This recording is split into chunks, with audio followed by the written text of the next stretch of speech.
There is a particular kind of tiredness that does not want anything new. It has had enough of the day, enough of decisions, and what it reaches for instead is a place it already knows by heart. SpongeBob SquarePants is one of those places. You do not have to watch it so much as let it happen near you, because the shape of it is already inside you. The pineapple under the water, the laugh that climbs and breaks, the way a voice can announce a Krabby Patty as though it were the only news in the world. In that half-awake state, where the room has gone soft and your eyes have closed but your ears are still listening, the familiar becomes a kind of shelter. You are not following a plot, you are being kept company. Tonight is about the quiet detail underneath all of that comfort, the things you have heard 100 times without ever quite looking at them. 100 small pieces of SpongeBob, the Easter eggs folded into the corners of frames and the facts sitting behind the making of it, told slowly, so that each one can arrive and settle before the next. Consider where all of this is said to take place. Bikini Bottom sits, by Nickelodeon's own description, in the Pacific Ocean, on the floor beneath a real place called Bikini Atoll, in the Marshall Islands.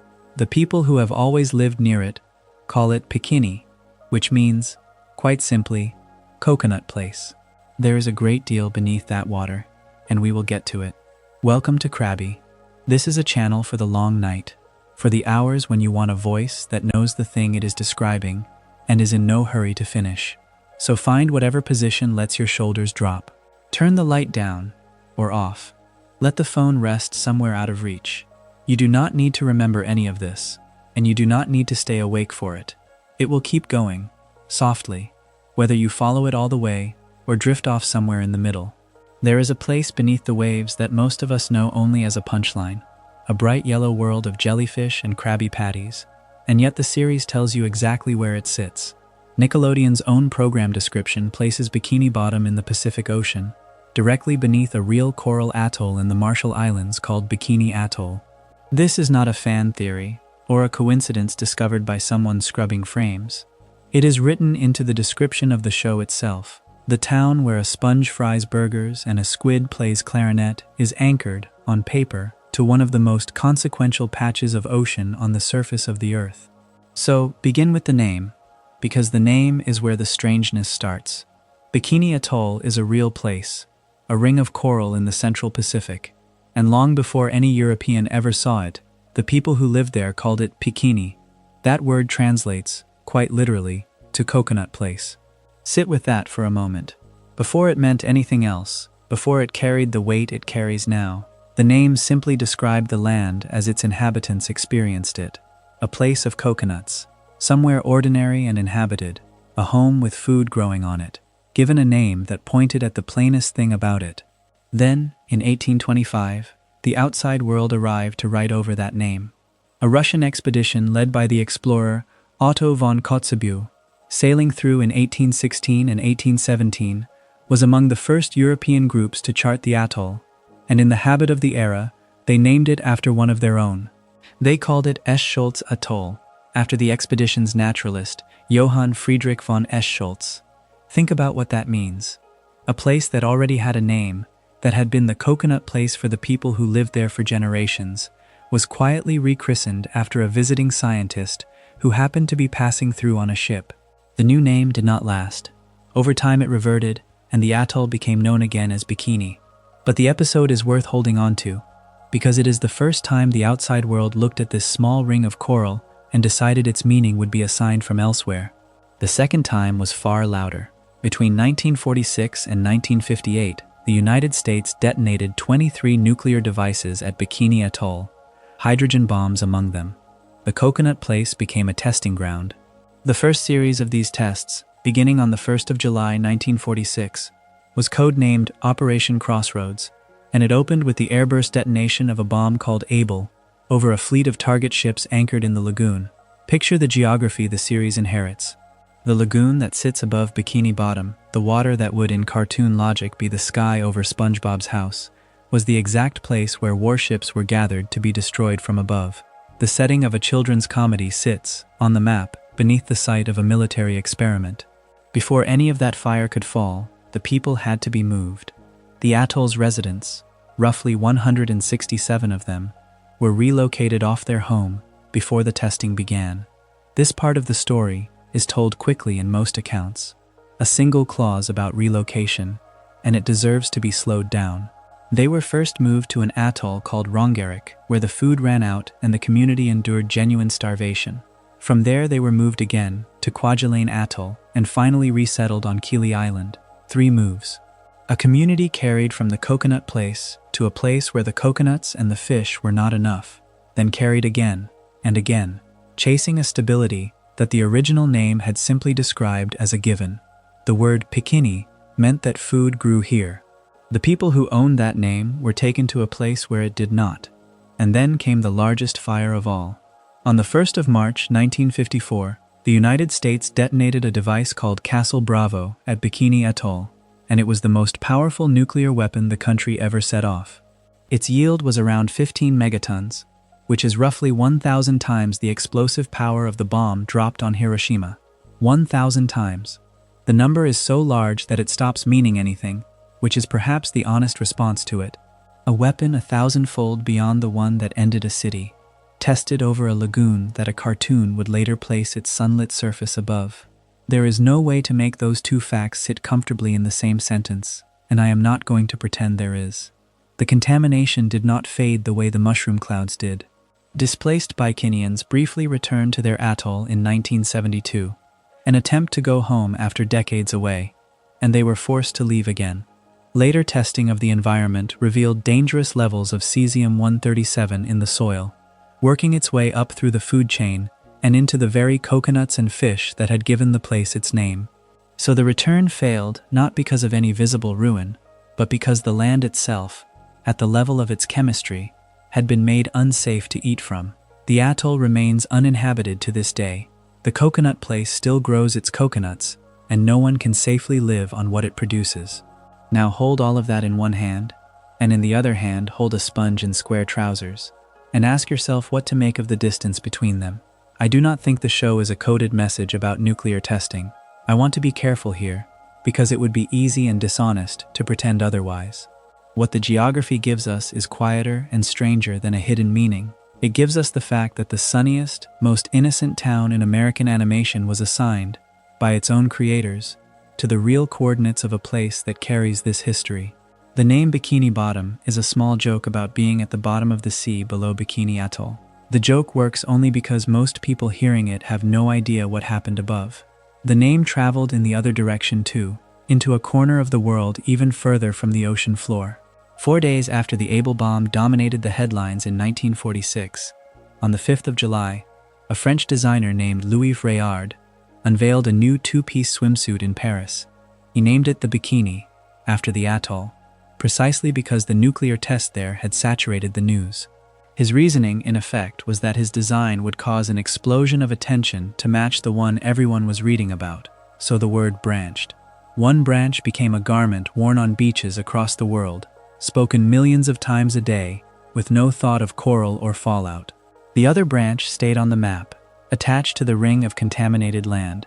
And a third branch, decades later, became the address of a cartoon town. The same 4 syllables, Bikini, carrying a swimsuit, a test site, and a sponge's hometown, most speakers never noticing that the 3 have anything to do with one another.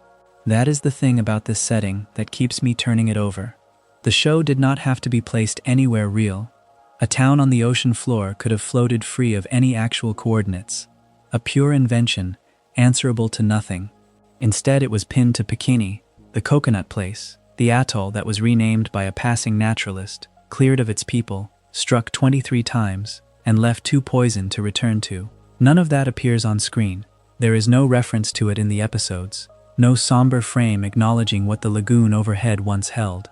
The connection lives entirely in that one line of the program description and in the history of the name. Think about what it means to build something so relentlessly cheerful on top of a real place with that particular past.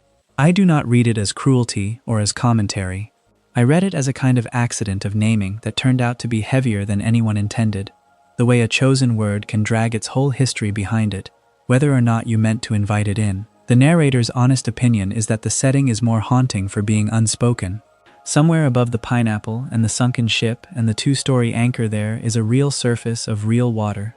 above a real ring of coral that once meant only coconuts, and that now means something no one who lived there ever asked for it to mean.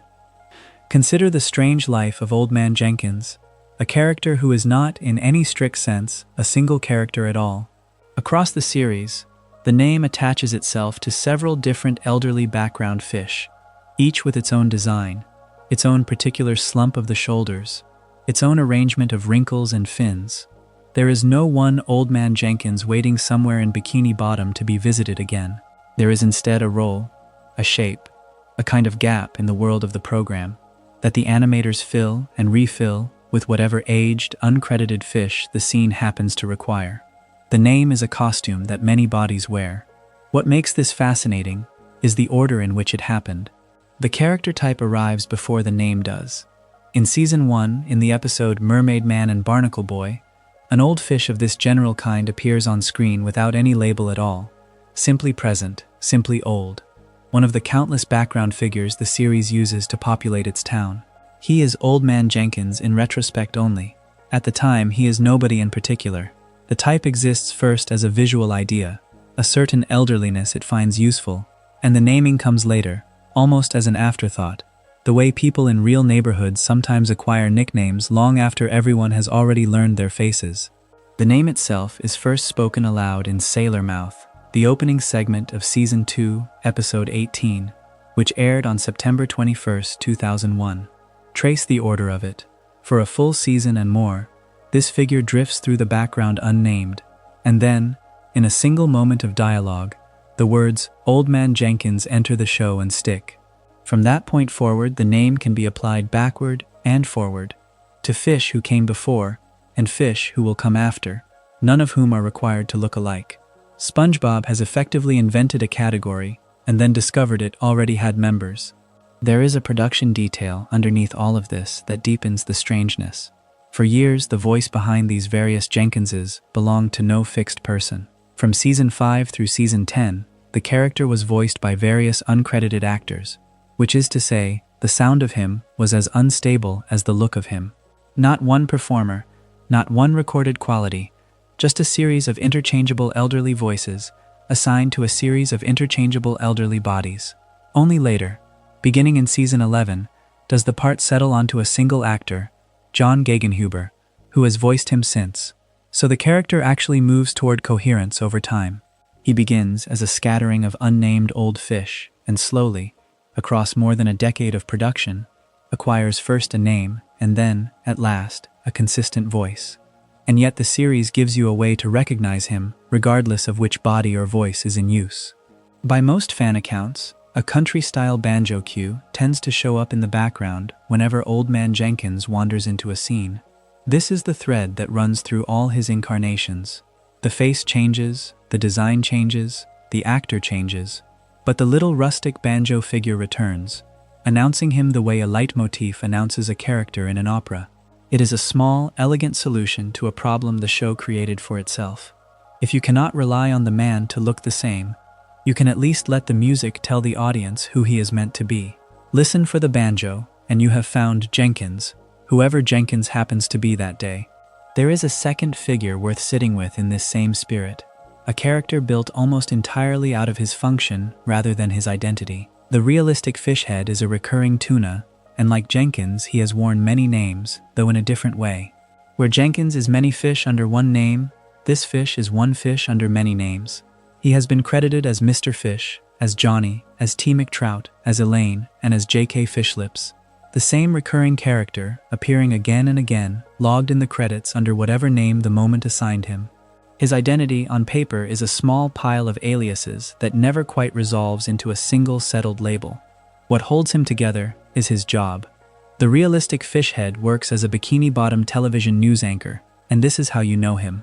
He is typically shown seated at a news desk, the fixed point of the town's news broadcasts, while the field reporter Perch Perkins reports live from wherever the story is actually happening. Picture the arrangement. One of them stays behind the desk, calm and central, the anchor, and the other goes out into the world, on location, chasing the events as they unfold. That division of labor is the whole logic of the character. He is the still center of the news, the face that returns to the desk no matter what his credited name is that week, while Perkins is sent out to stand in front of the thing being reported. Both of these figures reward the kind of attention that late-night, half-asleep watching actually permits, because both of them are hiding in plain sight.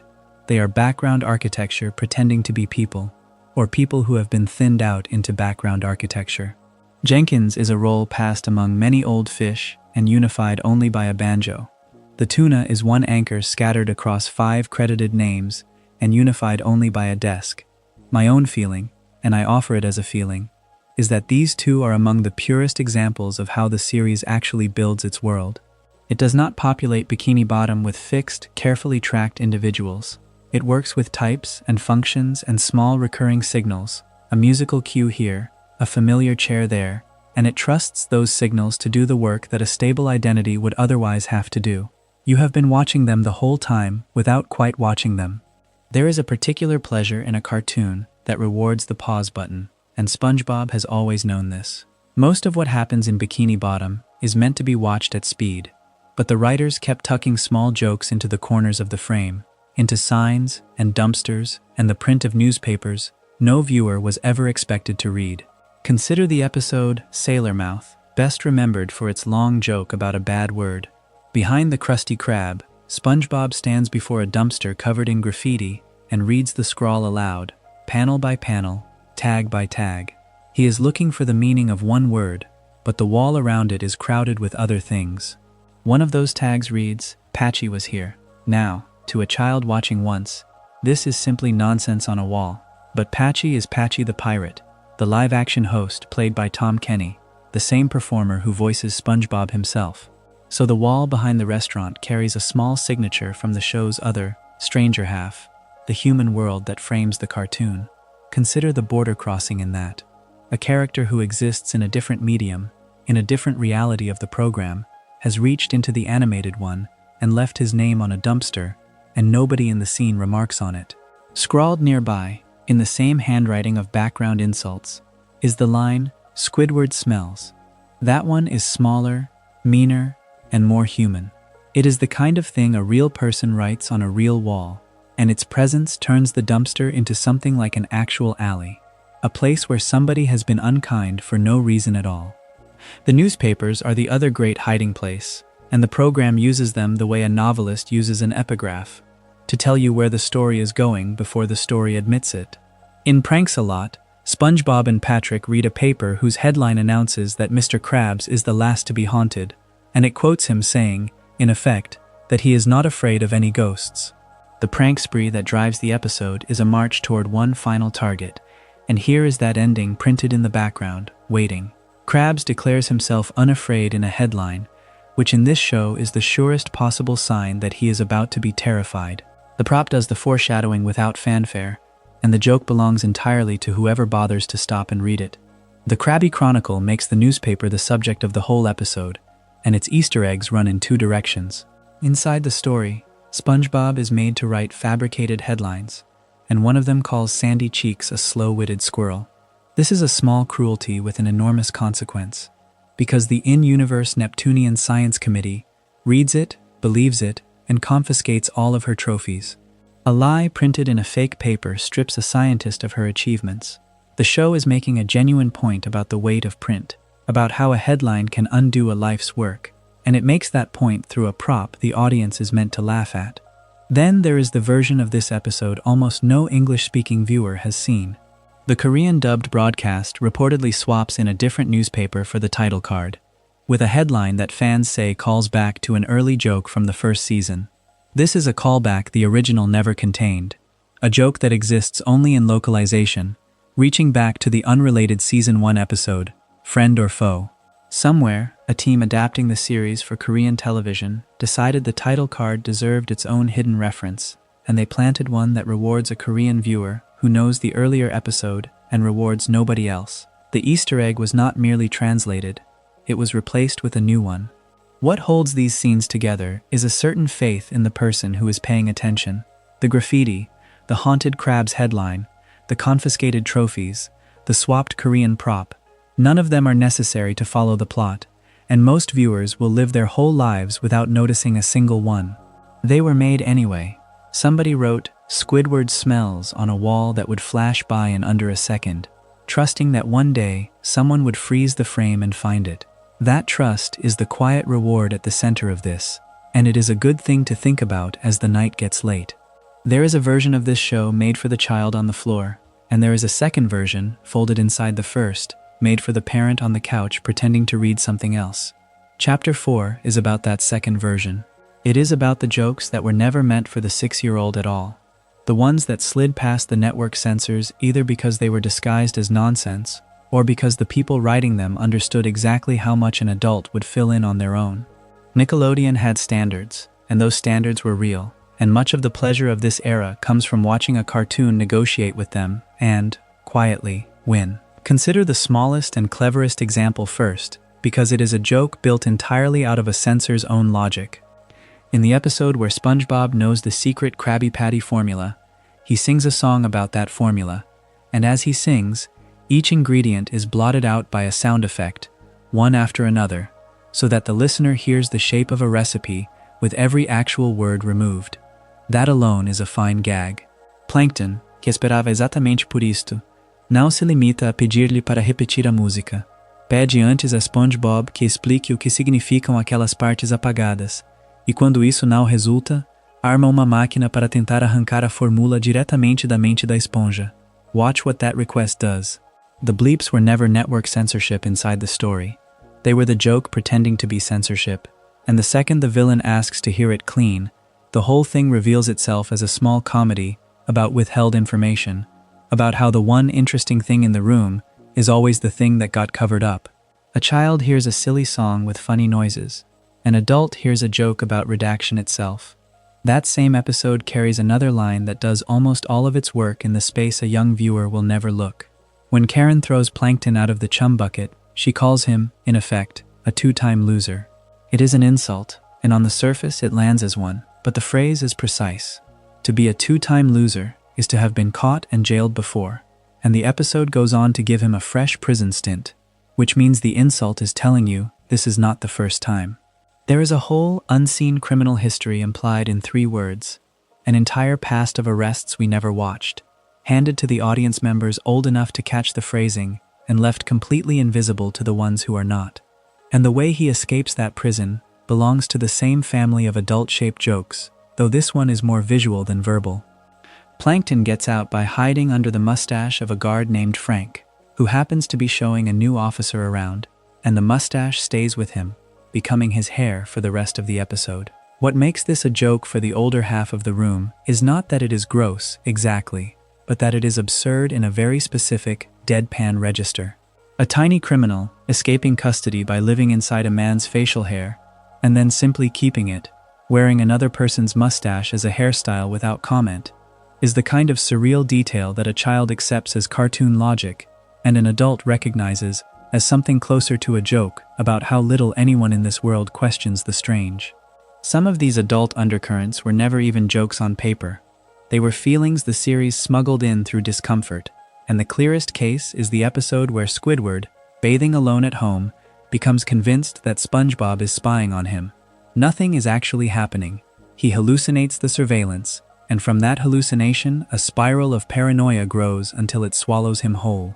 He has padlocked and welded his own house shut to keep the imagined intruder out, and then, in a panic, he breaks out of the very prison he built for himself, sprinting across the entire town toward the Krusty Krab, wearing nothing at all except a shrinking skirt of soap bubbles held in place by his own modesty. Watched by a child, this is a funny naked man running through the streets. Watched by an adult, it is a portrait of a person undone by a paranoia, with no source outside his own head. A man so afraid of being watched that he ends up more exposed than anyone, and the nudity is not the joke so much as the punctuation on it. The most famous of these negotiations with the censor is the swearing episode, and its real story lives almost entirely in the production, in the world outside the frame.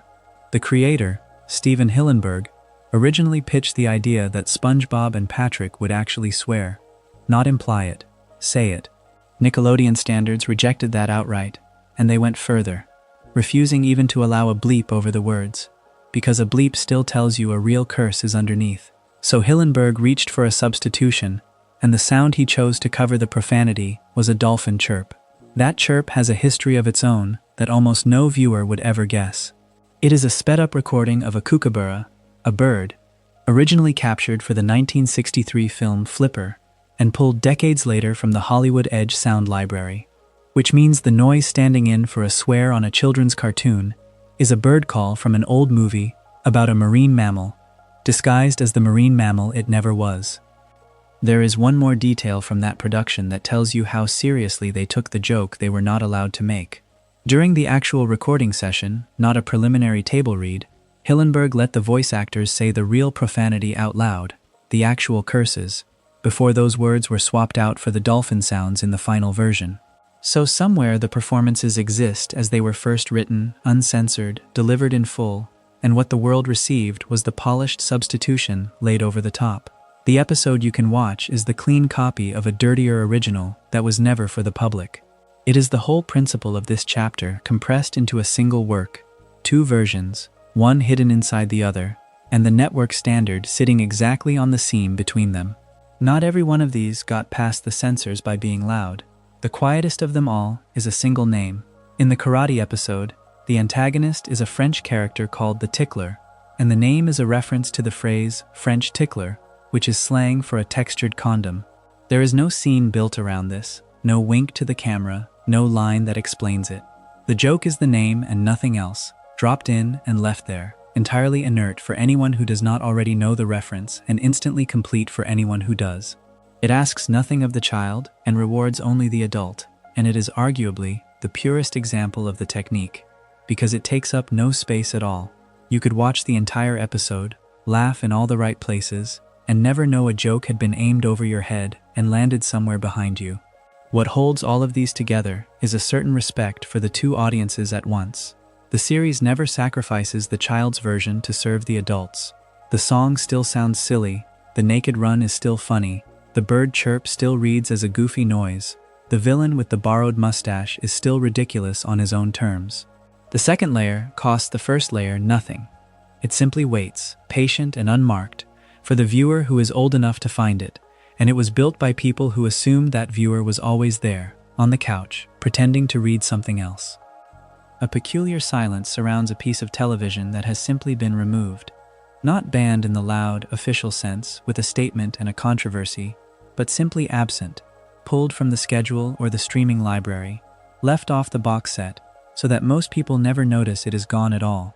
SpongeBob SquarePants, a show about a sponge who fries burgers under the sea, has accumulated a small collection of these silences over its long life.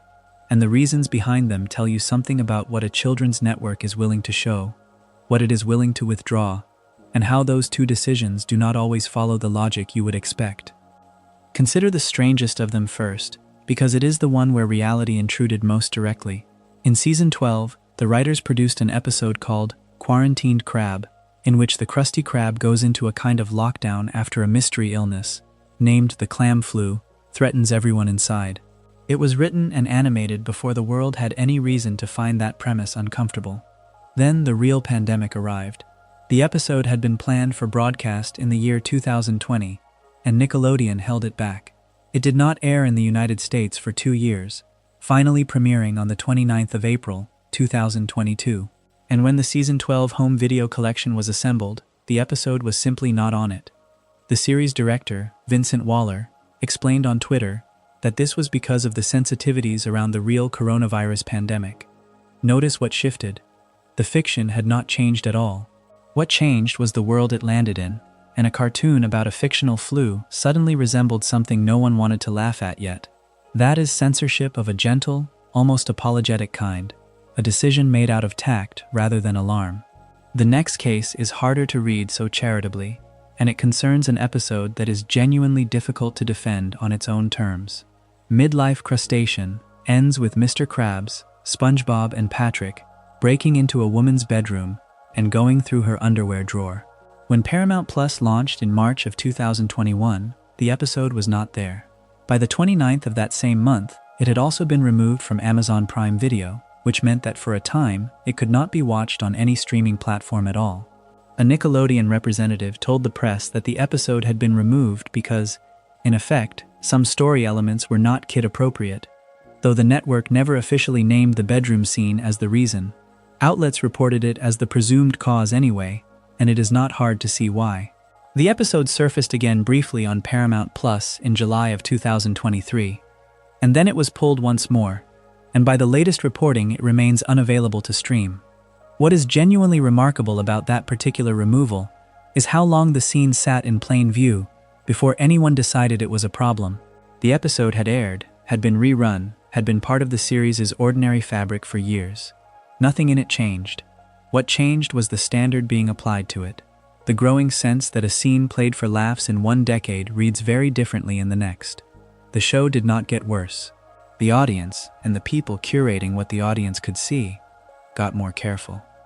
Not every act of censorship on this show is about protecting children, though. Some of it is simply about the mechanics of how a joke is delivered, and here the writers did something genuinely clever. Sailor Mouth, which aired on the 21st of September 2001, is an entire episode about swearing, in which SpongeBob, Patrick, and Mr. Krabs discover a bad word and cannot stop using it. The network could not have them actually curse, obviously. But instead of the flat, familiar bleep that television usually reaches for, the writers replaced every profanity with dolphin chirps and other nautical sound effects, and the show treats those sounds as though they are what the curse words genuinely sound like underwater. The censorship becomes part of the world. The bleep is not covering the joke. The bleep is the joke. And there is a detail behind that recording that makes it even better. Some of the voice actors have said in interviews that when they originally recorded the session, they did not read the scripted substitute sounds at all. They ad-libbed with real swear words, actual profanity, and those were dubbed over afterward in post-production with the dolphin noises. So somewhere in an archive there exists a version of a children's cartoon in which the sponge and the crab are truly, genuinely cursing, buried under a layer of chirps that the audience accepts as the joke. The finished episode is clean. The performance underneath it was not. That gap between what was said and what was aired is, in its own small way, the whole idea of censorship rendered literal. The sharpest case, though, is the one where the popular explanation turned out to be wrong. Just One Bite first aired on the 5th of October 2001, and in that original broadcast there is a scene where Squidward, trying to bypass the Krusty Krab security system, is set on fire, a bucket of gasoline ignited by a match. For the rerun in 2002, that scene was gone, replaced with a simple zoom-in on the Patty Vault. Because the episode had aired less than a month after the September 11th attacks, fans assembled a tidy theory. The fire, the destruction, the timing, it all seemed to fit, and for years the accepted wisdom was that the scene had been cut out of respect for the attacks. It is the kind of explanation that feels complete. It connects a real tragedy to a cartoon edit and gives the edit a solemn weight.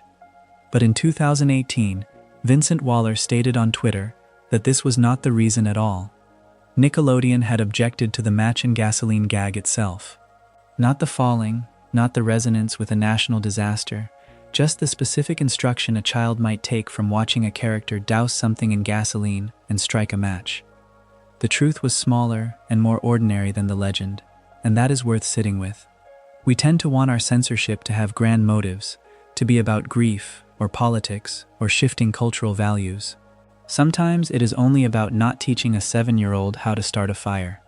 There is a final case that did not end in removal, which makes it different from the others, and it is the one where the pressure came from the audience rather than the network. One Course Meal, from 2010, is an episode that many fans consider the darkest thing the series ever produced.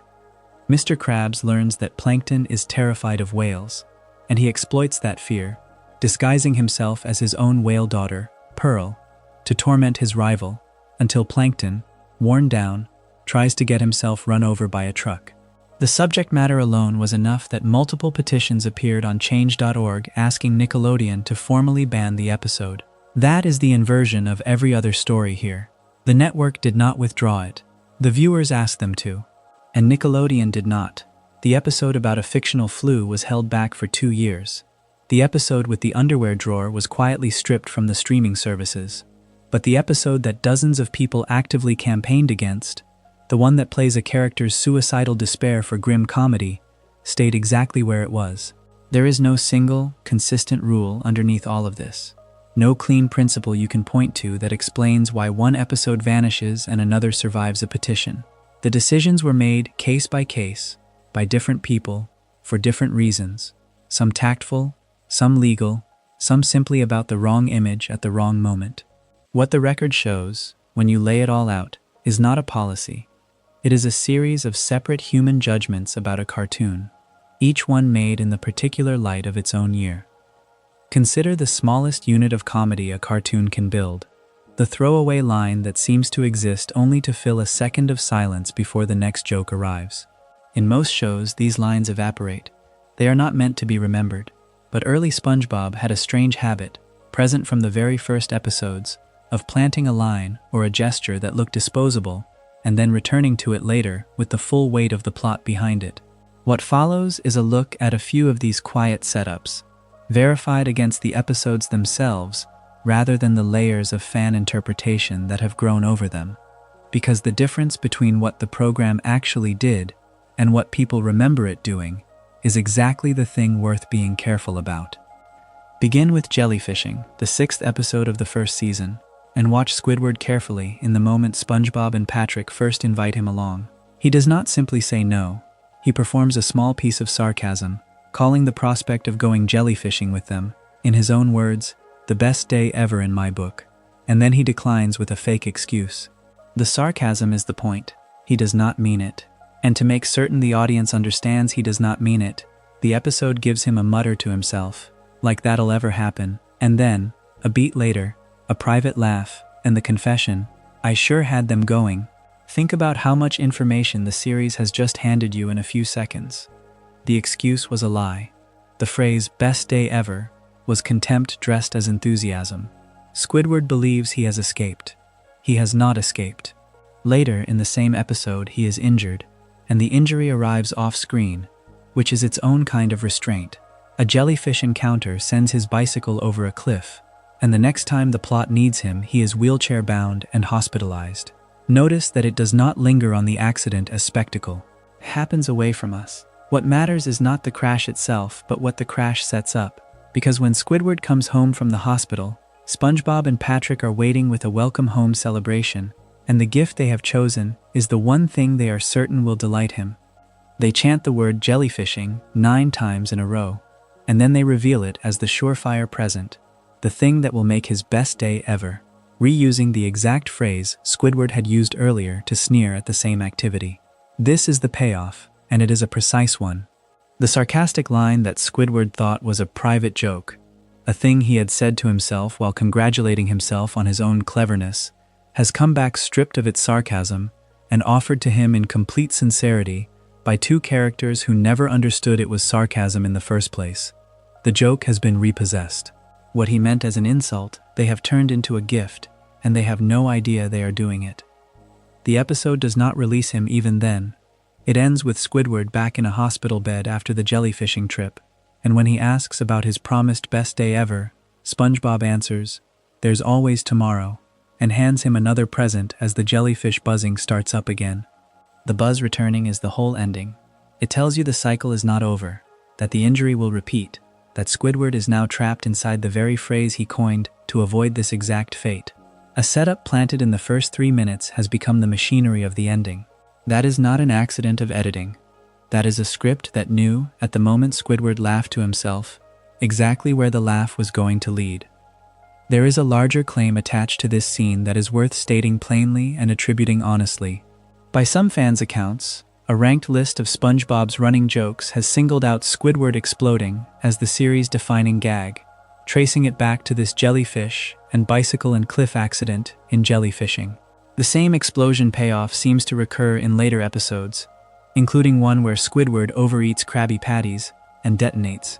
So the throwaway crash in episode 6 is not only a setup inside its own episode, it is, according to that ranking, the seed of the single most durable running joke the series ever produced.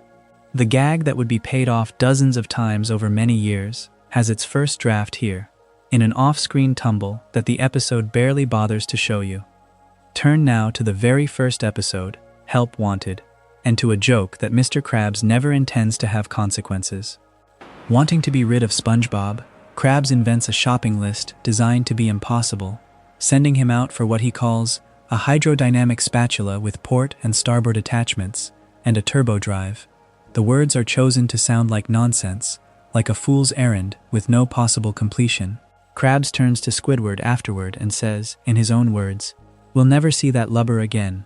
The list is a test that is meant to be failed. That is its entire function." Except SpongeBob returns. He has actually found the thing, the only one in stock at the bargain mart, the hydrodynamic spatula that was supposed to be a punchline. And here the setup pays off in a way even the setup did not anticipate, because that spatula, the joke tool, the item invented purely to get rid of him, becomes the exact instrument SpongeBob uses to feed the swarming anchovies and save the Krusty Krab. The impossible object made real is the thing that resolves the crisis. What Krabs meant as a way to make SpongeBob disappear becomes the reason SpongeBob is indispensable. The joke has been converted into the plot, and the man who told the joke is the one who benefits from its failure. There is a gentler version of this principle in Squid's Day Off, the 4th episode of Season 2, and it is worth including because it shows the series building a payoff across a single episode using nothing but repetition. Mr. Krabs' arms detach twice in that episode. The first time, they come off as he retrieves a dime from the kitchen sink drain, startled by SpongeBob. The second time, at the hospital, they detach again when he is startled by the sight of a manic and near-naked Squidward. The comedy of the second detachment depends entirely on the first. You have already seen his arms come off once, so when it happens again you understand it as a rule of his body under stress, a physical tell that Krabs falls apart, literally, when he is frightened. The first detachment teaches you the joke, the second one collects on it. What connects these scenes across 3 different episodes is a way of thinking about comedy that treats no line as truly disposable. The sarcastic phrase, the impossible shopping list, the startled loss of a limb, each looks in the moment like a small gag with no future, and each is quietly holding a door open for something later. My own view, and I offer it as opinion, is that this is the real reason the early episodes have aged the way they have. The jokes were built to be revisited, and a joke built to be revisited rewards a second viewing in a way a disposable joke never can. The show was, from its first episode, writing setups it fully intended to pay. There is a gesture Tom Kenny makes that almost nobody watching it will ever see, and yet it is present in nearly every episode. To produce SpongeBob's laugh, that high, fluttering giggle that punctuates so much of the character, he pats his flat hand against his own throat, just above the Adam's apple, while he vocalizes. The sound breaks apart into that rapid tremble because of the tapping. What makes this strange, and strangely human, is that Kenny has said he had never used the technique before in his life, and that he cannot explain why he began doing it. It arrived without a reason. The voice that millions of people know better than the voices of some of their own relatives is built on a small physical accident that its own performer does not fully understand. Consider where this voice came from, because it did not begin inside a recording studio at all. Before SpongeBob was pitched to Nickelodeon, before there was any guarantee that any of it would exist, Kenny and the creator, Steven Hillenburg, workshopped the character together in coffee shops. They sat and made sounds at each other. They shaped the laugh and the voice in ordinary public places, over ordinary tables, the way 2 friends might work out the melody of a song. There was no network watching, no budget, no pressure of a deadline. The character was assembled in the quiet, before anyone was asking for him, which is perhaps why he feels less manufactured than most cartoon voices, and more like something discovered. When it came time to record the pilot, there was a question about how high SpongeBob should sound, and Hillenburg approached it with a kind of literal experimentation that is almost charming in its simplicity. He brought an actual helium tank into the session so the cast could try it, could inhale, and let the gas lift their pitch, and see whether that produced the right thing. Consider that as a working method. The creator was willing to test the crudest possible tool to find the sound in his head. But Kenny found that he could reach the same pitch on his own, naturally, without the tank. The helium was set aside. The voice that stayed was a voice the human throat could sustain take after take, year after year, which is the only kind of voice that could have lasted as long as this one has. Much of what gives these recordings their particular texture comes from a decision about how the cast records at all. SpongeBob is made with the full voice cast in the booth together, at the same time, all of them present and reacting to one another. Kenny has likened this to old-time radio, and the comparison is exact. Most animated series record their actors separately, each performer alone with a microphone and a director, their lines stitched together later. That separation is efficient. It is also isolating.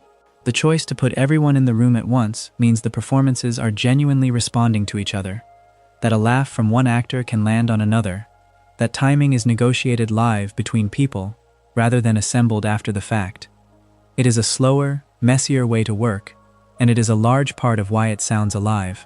The clearest evidence of what that room could produce is a session that has become slightly legendary among people who follow the series. When the cast recorded Sailor Mouth, the episode about SpongeBob learning a bad word, they said actual profanities during the takes. Real ones. The dolphin noise bleeps that appear in the finished episode were added later by the animators in post-production, laid over whatever the actors had actually said. Kenny has recalled laughing so hard during that recording that he cried. It is worth sitting with the image. A room full of adults, performing a children's cartoon about the innocence of not knowing a curse word, doubled over because they were cursing freely and knowing it would be painted over with the squeaks of sea mammals. The finished product is gentle and instructive. The making of it was not, and the joy of the making is somehow still audible underneath. Not every challenge in that booth was about restraint. Some of it was about speed and rhythm, about lines that move too fast to be treated as ordinary speech. For fast-paced material, and Kenny has pointed to the campfire song as an example, he says he does not approach the words as things to be understood clearly at all. He treats them more like scat singing. The point is not that every syllable arrives intact in the listener's ear. The point is that the rhythm carries, that the momentum of the thing holds together, even as the individual words blur past. This is a real insight about how comedy of that kind functions. You are not meant to parse it. You are meant to be swept by it, the way you are swept by a piece of music whose lyrics you could not repeat afterward, but whose shape you could hum for the rest of your life. Then there is Band Geeks, the episode that many people hold up as the series at its finest, and Kenny has singled out its recording as especially memorable. It was recorded with the entire main cast together in the booth at once, the full old-time radio arrangement, everyone present. Whatever that episode became, and it became a great deal, it was made by all of those voices sharing a single room and a single afternoon. The energy that people respond to in it is not an illusion added later. It is the sound of a group of performers actually together, actually feeding one another, captured while it was happening. The other pillar of the series' sound came into the world just as unplanned as SpongeBob's laugh. When Clancy Brown auditioned for Mr. Krabs, he had little voice acting experience behind him. He did not arrive with a carefully prepared character. He improvised, on the spot, a piratey voice built around a Scottish brogue, inventing it there in the room, and Hillenburg's response was immediate. He told Brown, in those words, "You're the guy." No lengthy deliberation, no callbacks, no committee.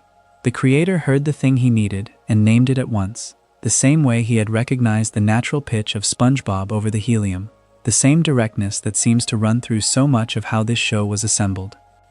Brown has since described where that voice came from in his own reading of the material. When he first looked at the audition sides, the pages he was given, the character sounded to him like something out of Treasure Island, like pirate dialogue of that old, salt-stained, adventure novel kind. So that is what he gave. The Scottish brogue and the piratey growl were his answer to a text that already smelled of the sea and of buried treasure, and it fit a crustacean who guards his money like a chest of gold buried under the ocean floor. The instinct and the character were the same instinct. He read pirate on the page and he performed pirate into the microphone, and it was right the first time. What connects all of these facts, if you let them sit together in the dark, is how much of this durable and beloved thing came from improvisation, an accident rather than design. A laugh nobody planned and nobody can explain. A pitch found by a throat instead of a tank. A pirate voice invented in the seconds of an audition. A room full of people recording together because it felt right, laughing until they cried over words that would be erased. These are not the marks of a machine built to specification. They are the marks of people making something by feel, together, and trusting what they heard. There is an odd honesty in admitting that a show does not make its own noises. Most of the sounds that fill Bikini Bottom, the whistles and boings and descending slides that punctuate a stubbed toe or a collapsed ego, were not invented for SpongeBob at all. They were bought. The sound team drew, and still draws, on the Hanna-Barbera Sound Effects Library, a commercial stock collection, and set it alongside other purchased libraries. The Warner Brothers catalog, cartoon tracks, the sounds gathered under the name Rocky and Bullwinkle and Friends, Universal, and 20th Century Fox. This is not a secret, and it is not a scandal. It is simply how a great deal of animation has always worked, and understanding it changes the way you hear the program. Consider where that Hanna-Barbera library came from. It was commissioned by Fred Seibert, a former president of the Hanna-Barbera studio, and released by Sound Ideas in the summer of 1993. 4 compact discs, more than 2,200 individual sound effects, and the range it covered was not arbitrary. It gathered the sounds that Hanna-Barbera cartoons had used across a span running from 1957 to 1992, which is to say, the entire golden middle of American television animation, packaged and made available for anyone with the license to use it. So when a sound plays in an episode of SpongeBob, there is a real chance that the same waveform once accompanied a chase down a repeating hallway in a cartoon made decades earlier. The show is, in its audio, a kind of inheritance. The clearest example, and the one most people now carry in their heads without knowing its name, is the descending sound that lands over a sad or dumbfounded punchline. You know the one. It falls, sighing and comic, over a moment of deflation, over a joke about Squidward's nose, over the beat, where a character realizes the world has once again failed to reward them. Onomatopoeia has settled on calling it the boo-womp. Inside the sound libraries, it carries a different and stranger name. It is nicknamed Low Bork, sourced from Sound Ideas, and owned by Hanna-Barbera, and its earliest documented appearance in media predates SpongeBob by roughly a decade. Weigh that chronology. The sound that feels, to a whole generation, like the definitive audio signature of this specific show, was already in circulation long before the series existed. What happened next is one of the small, quiet ironies of how culture moves. In the early 2020s, the boo-womp became a widely recognized internet meme, spreading across clips and edits and reaction videos. And the name people used for it, that specific cluster of vowels, boo-womp, came from its recurring use in SpongeBob. So a stock effect, older than SpongeBob, borrowed rather than made, became so associated with these characters that the internet renamed it after the way it sounded in their world. The library gave the sound to SpongeBob. SpongeBob, in turn, gave the sound its popular identity. The borrowing ran in both directions. There is something worth sitting with there, if you are still awake. We tend to assume that the distinctive parts of a thing we love were made specially for it. We imagine originality where there is often assembly, and yet the assembly is not a lesser act. Choosing the low bork, placing it on exactly the right frame over exactly the right defeated expression, and doing it so consistently that the sound fuses to the character, that is a craft of its own. The show did not record the noise. The show taught us what the noise means.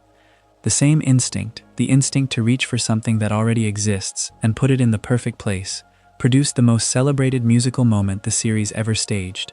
In the second season episode Band Geeks, which first aired on the 7th of September 2001, the story builds toward a marching band that has every reason to fail and instead delivers something triumphant. The song that carries that ending is Sweet Victory.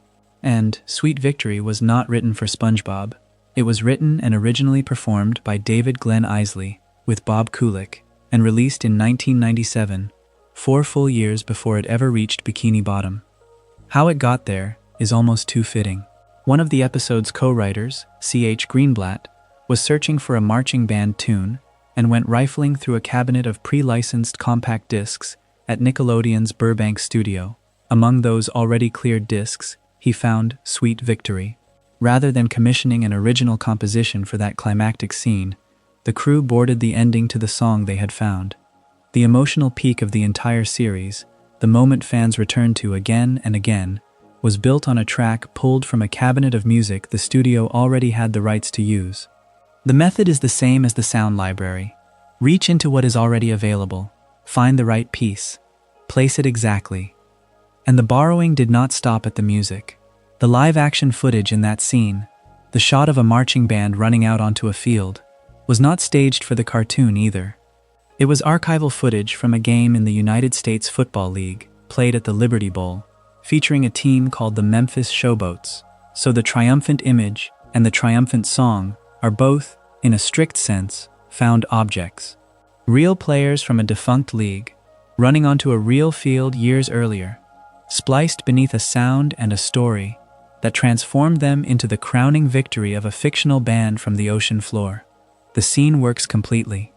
Most people who love it have no idea that almost none of its parts were made for it. The afterlife of Sweet Victory is stranger still, because the song eventually escaped the show entirely and became a public cause.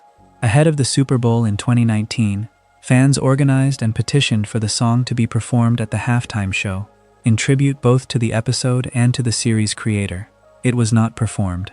Instead, during the broadcast, Nickelodeon used a SpongeBob clip that referenced Band Geeks as an introduction to a brief cameo, Travis Scott appearing to perform Sicko Mode, a gesture toward the song, rather than the song itself. The victory the fans wanted was withheld, which is its own small echo of everything the episode is about. The full performance did eventually arrive, though it took until 2024. Ahead of the Super Bowl that February, Nickelodeon staged a special titled Sweet Victory, live from Bikini Bottom, and there, at last, the song was officially performed in full. More than 20 years after a writer found it in a cabinet of licensed discs, more than a quarter century after Isley and Kulik first recorded it, the borrowed anthem finally got the stage its fans had asked for. A song that was never originally about a cartoon sponge, folded so completely into his world that the world eventually performed it back. This is the pattern that runs underneath so much of the series, if you listen for it. The descending sigh over a sad punchline, older than the show and later named after it. The marching band anthem found rather than written. The football footage lifted from a vanished league. None of it diminishes the work. If anything, it deepens it, because it reveals the real art at play, which is not invention from nothing but recognition. The ear that knows the low bork belongs on that exact frame. The eye that sees a marching band in old game footage and hears victory in a track no one else had claimed. The show did not build its sounds. It knew, with remarkable precision, where they belonged. For most of its history, the SpongeBob universe has behaved like a sealed jar. The town of Bikini Bottom sits beneath a specific patch of ocean, and the rules that govern it rarely bend to let anything foreign in.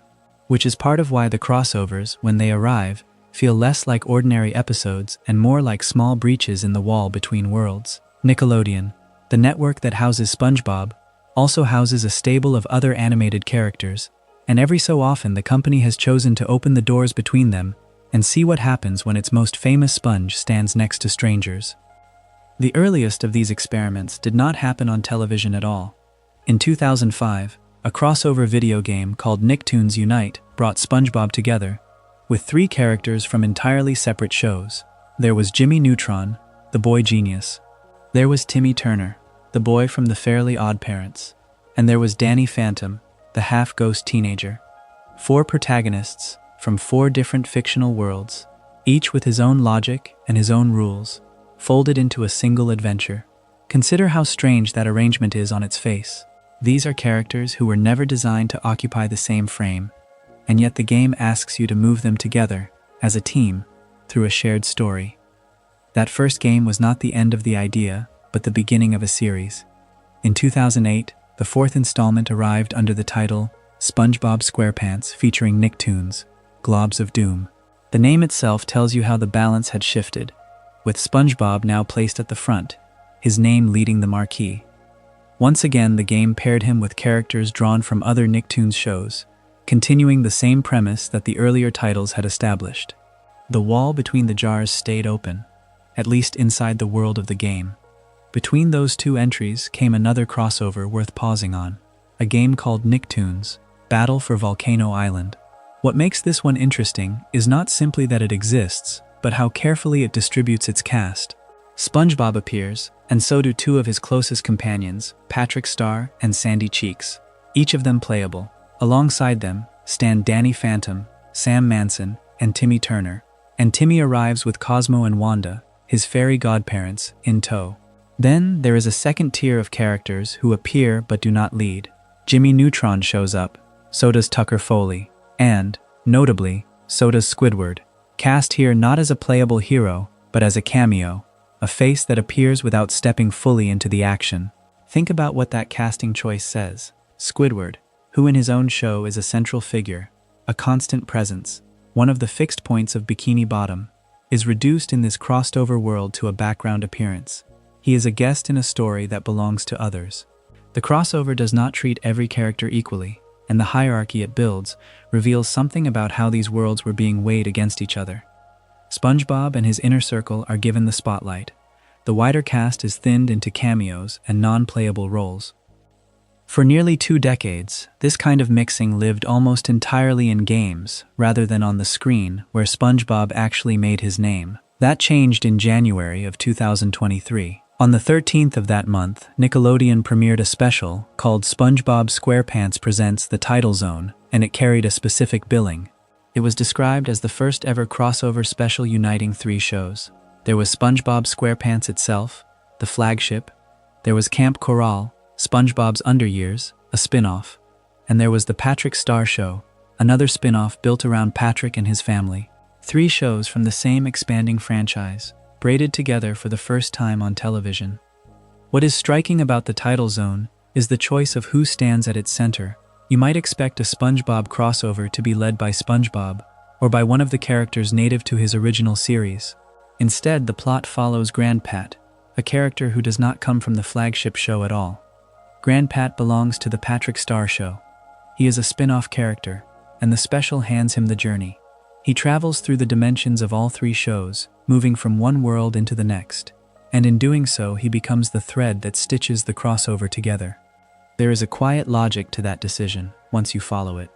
To unite 3 separate shows, you need a character willing to leave his own borders and cross into the others. A figure too tied to a single series would struggle to carry that weight. By choosing Grandpat, a character already slightly removed from the main SpongeBob mythology, the special found someone who could pass through the walls without seeming to belong too heavily to any one side of them. The traveler is, in a sense, a natural outsider to all 3 worlds at once. Holding the whole structure together is a voice. The title zone is narrated throughout by the French narrator, the character whose calm, accented voice has framed SpongeBob episodes for years, the one who tells you how much time has passed. Here, that same narrator frames each segment of the crossover, guiding the listener from one dimension to the next. It is a fitting choice. The narrator has always stood slightly outside the action, a voice that observes rather than participates, and in a special about crossing between worlds, that outside voice becomes the steady point that never moves. The performances behind the special deserve a note as well. Grandpat is voiced by Dana Snyder, Bunny Star is voiced by Cree Summer, Cecil Star is voiced by Tom Wilson. All 3 of these characters originate from the Patrick Star Show, and all 3 of the actors carried their roles over into the crossover, voicing the same characters they already played. The continuity of voice matters more than it might seem. When a character steps out of his own show and into a shared one, the sound of him staying the same is what tells you it is truly him, and not an imitation. The worlds may blur together, but the voices hold. In the 2 feature films that carried this show to theaters, the writers left a trail of small returns, moments built to reward the viewer who had spent years inside the television series. These are not accidents. They are callbacks, planted deliberately, and once you know where they sit in the earlier run of episodes, the movies begin to feel less like departures and more like reunions. Consider Patrick in the 2015 film, Sponge Out of Water, when he suddenly shouts, "Finland." The word means nothing in context, and that is the point. He first yelled it in the Season 3 episode Frankendoodle, in the instant after Doodle Bob knocked him flat with a bowling ball. There is no reason a country in Northern Europe should be the sound a starfish makes when struck, and the film does not explain it either. It simply hands the word back to you, intact, more than a decade later. If you laughed the first time, you were meant to feel the small click of recognition the second, the sense that the movie remembers what you remember. That same film closes on Squidward, and here the callback is physical rather than verbal. During the end credits, he performs the interpretive dance routine he first gave in the Season 1 episode Culture Shock. Think about what that choice signals. Of all the ways to send an audience out of the theater, the filmmakers reached back to the very first season, to a talent show sketch, and let Squidward move through it again. His dance was always presented as something the other characters did not understand, a private art performed for an indifferent room. To bring it back at the end of a movie is to give it a stage far larger than the one it was born on, and to trust that the viewer has been carrying it all along. The censorship gag in the same picture works on the same principle of memory. In the Season 2 episode Sailor Mouth, the show established a rule for itself, that when SpongeBob and Patrick curse, the words are replaced by dolphin chirps. The joke was never the word. The joke was the substitution, the cheerful marine noise standing in for something the characters clearly meant with feeling. Sponge Out of Water reuses that exact device during its rap battle scene, and the reuse is telling, because a rap battle is built on aggressive language.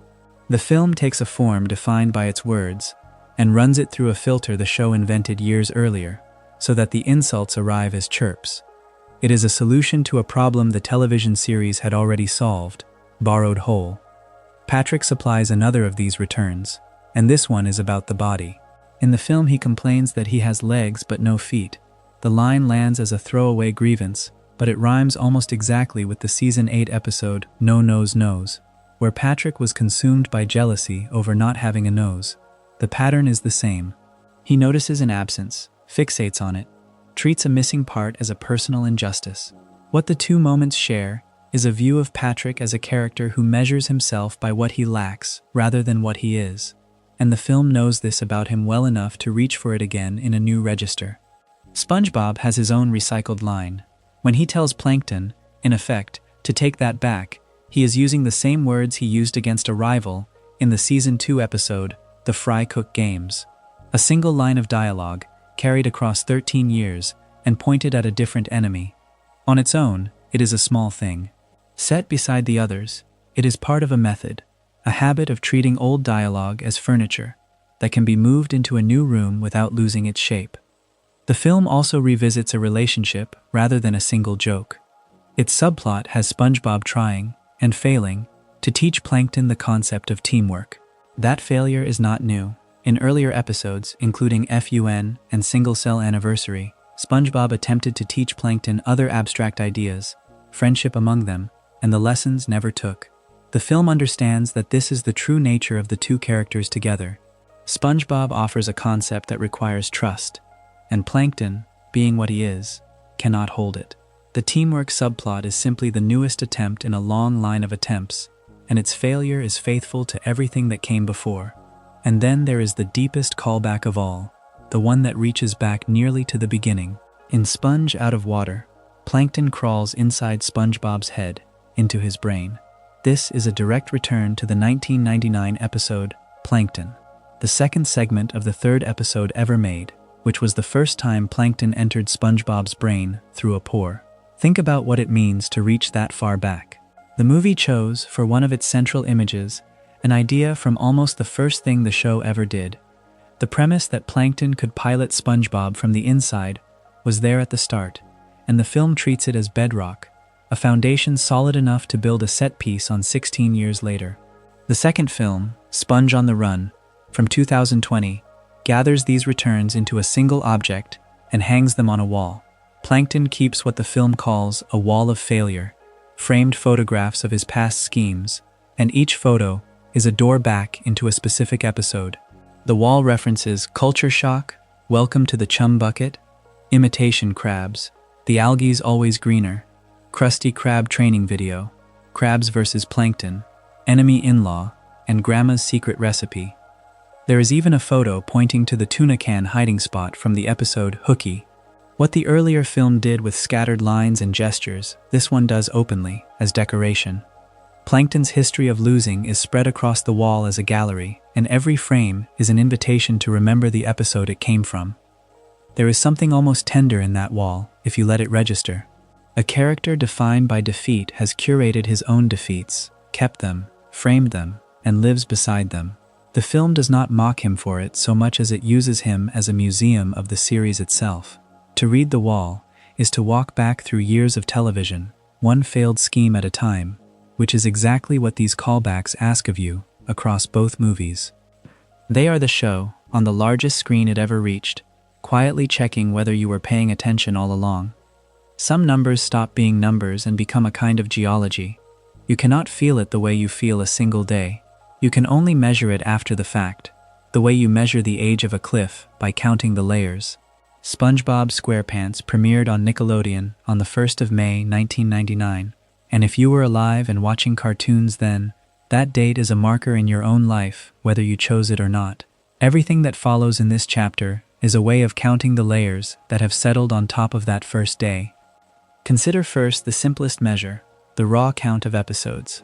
As of the 2026 airing of Season 17, which began on the 12th of June that year, 339 episodes of SpongeBob SquarePants had aired.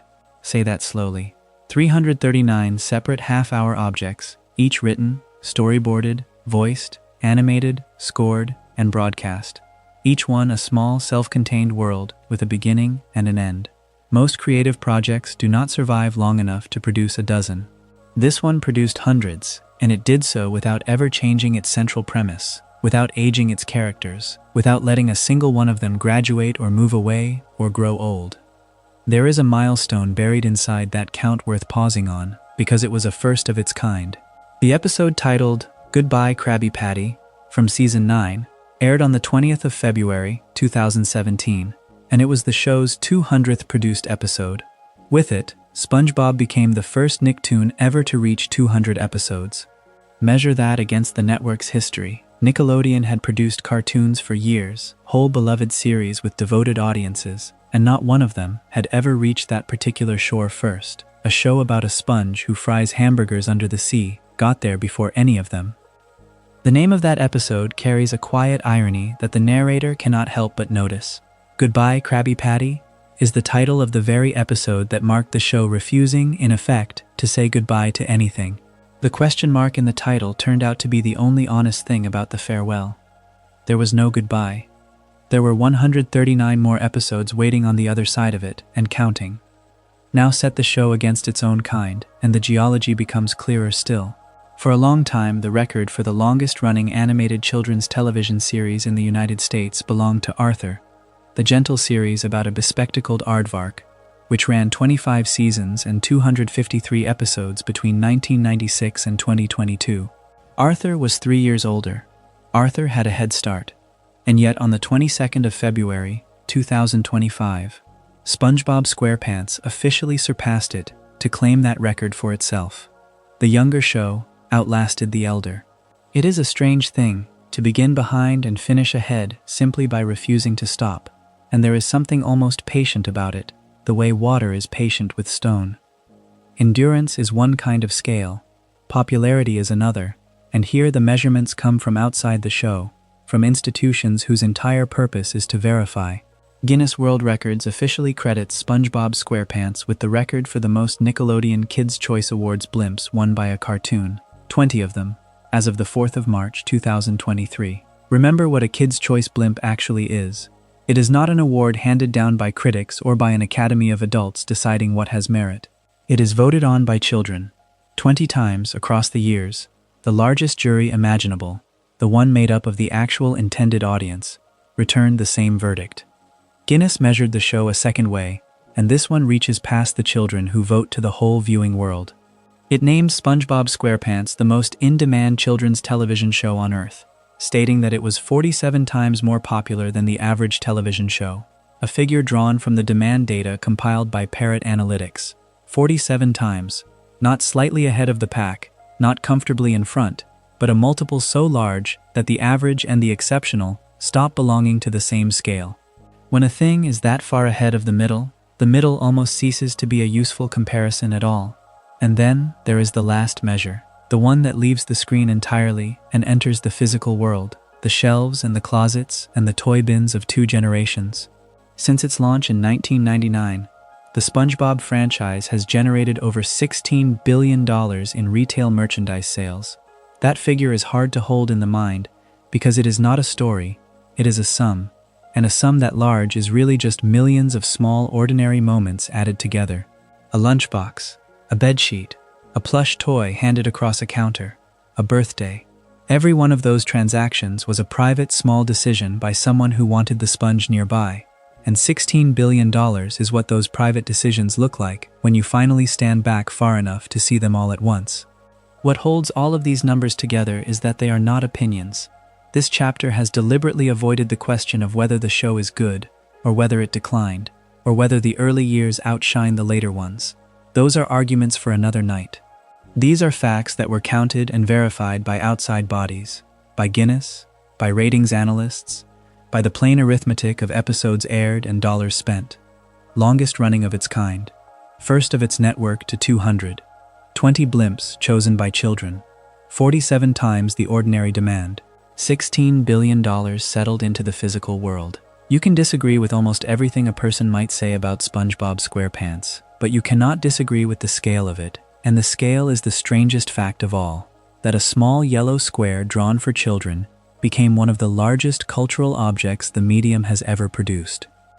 A strange quiet settles over a long-running show when the person who imagined it is gone. Stephen Hillenburg, the marine biologist and animator who drew the first version of this yellow sponge before most of its audience was born, died on the 26th of November in the year 2018.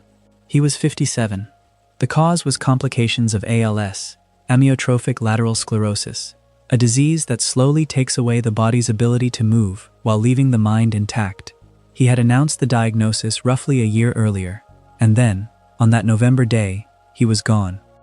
What makes the timing strange and worth sitting with is how close the show itself was to that moment.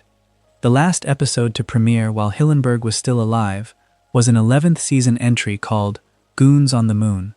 It went out the day before he died. Set those two dates side by side. A new episode of the thing he created aired into millions of homes, ordinary and unremarkable in the schedule. And within a day, the man himself was no longer here to see the next one. There is no drama in it, no engineered poignancy. It is simply how the calendar fell. A separate detail sits alongside that one. By some accounts, the final episode fully completed before his death was not Goons on the Moon at all, but a different one entirely. Completed, in animation terms, means finished, done, ready. The last work signed off while he was still living. So there are two quiet markers here rather than one. The last thing to reach an audience in his lifetime, and the last thing to be finished in his lifetime. And they are not the same episode.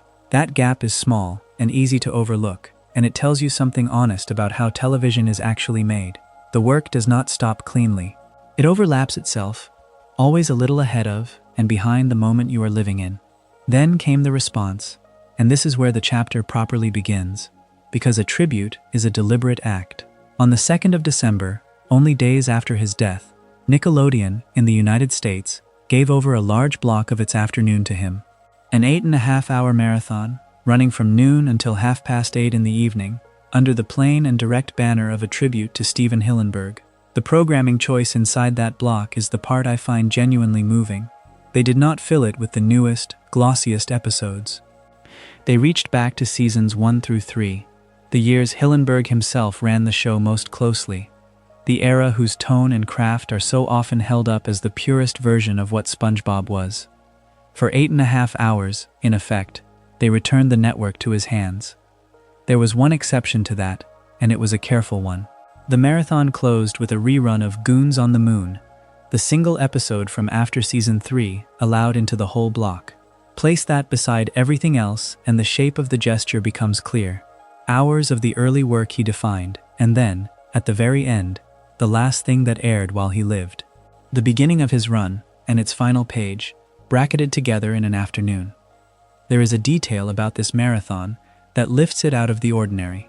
It was only the second time Nickelodeon had ever dedicated a SpongeBob marathon to a specific human being.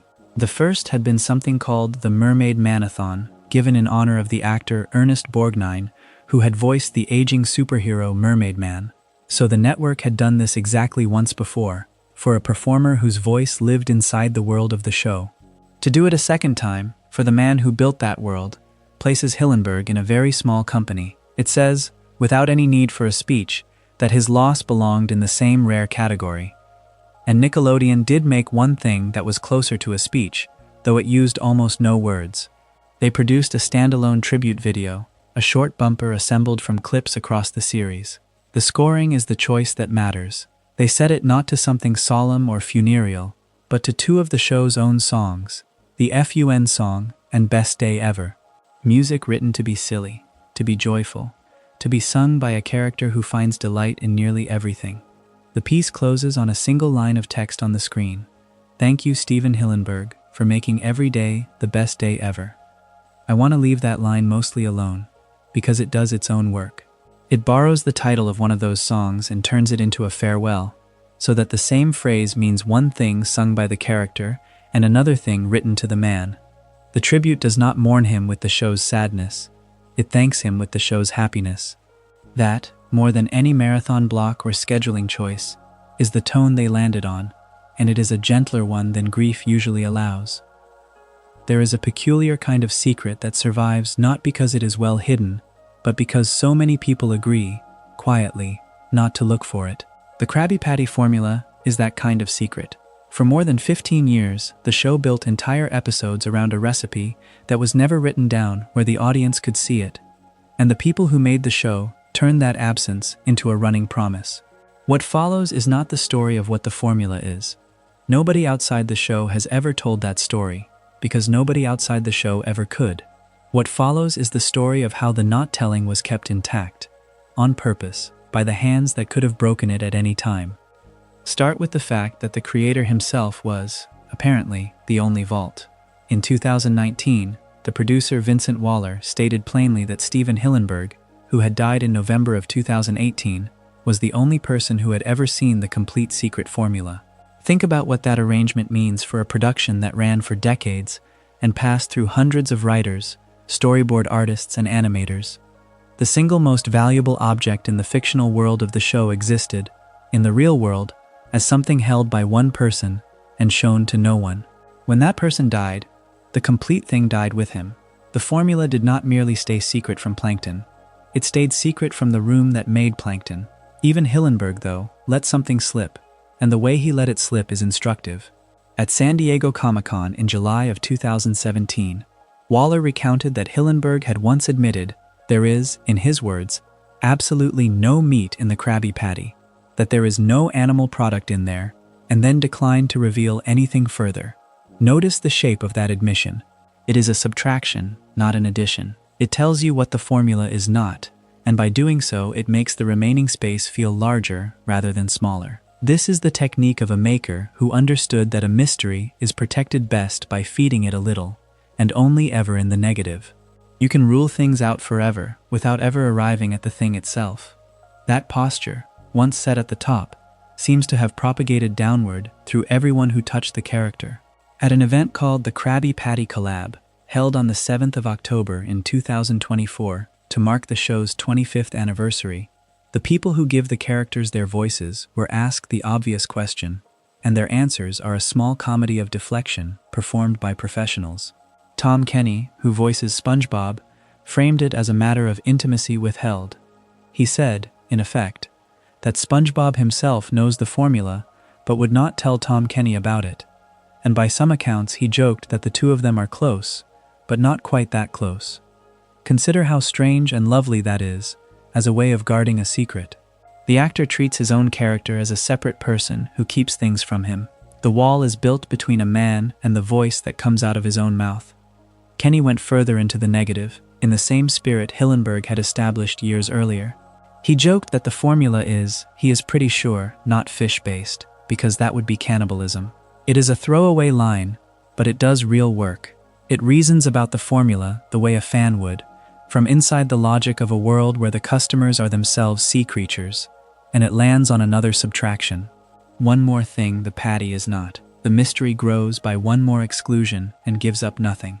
The other voices at that event took the question in their own directions, and none of them cracked it, because none of them could.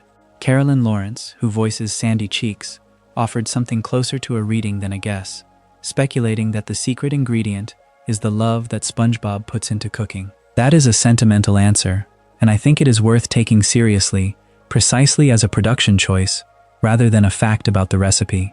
When the people closest to the material are asked what is inside, and the honest answer is that they do not know, The interesting responses are the ones that convert not knowing into meaning. Lawrence turns an information gap into a small thesis about the character.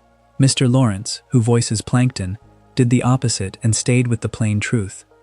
He said he does not actually know the formula's real ingredients, and that he would need to completely analyze a real Krabby Patty to figure it out. The actor who voices the show's most relentless formula thief admitting, in reality, that he has no idea and would have to reverse engineer it from a physical sample. The joke and the fact are the same sentence. All of this restraint outside the show mirrors a decision made inside it. And the clearest example is an old one. In the 2004 episode Plankton's Army, the one paired with missing identity, Plankton finally succeeds. He steals a formula.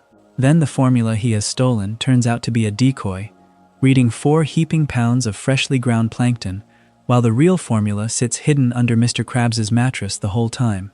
Read as a plot beat, it is a gag about a villain's humiliation. Read as production trivia, it is something more deliberate. The writers gave themselves a permanent rule in that scene. The theft is allowed to happen so that the reveal never has to. They built a mechanism for letting Plankton win and lose in the same motion, which means they never have to print the formula on screen to resolve the tension, and they never did. So the secret held for a simple reason, repeated at every level. The creator kept it as one person's possession. The writers designed the theft to always fail upward into a joke, and the voice actors, long after the creator was gone, guarded a thing they themselves admit they do not know, answering every question with either a subtraction or a smile. SpongeBob SquarePants works because it holds 2 things at once, and it never stops holding them. It is a show built by a marine science educator who loved the ocean and wanted children to love it too, and it is a show that grew, in the hands of a small and tireless crew, into some of the finest drawn absurdity television has produced. Every buried reference, every reused background, every voice recorded in a single take, and every joke aimed over the heads of the children watching, all of it comes from the same place. People who cared about small things, working on something they assumed almost no one would examine this closely. And you did examine it. You sat with the sponge and the starfish and the squirrel in the glass dome, and you found that the deeper you looked, the more there was to find. That is the strange gift of a show like this. It asks nothing of you and rewards everything you give it.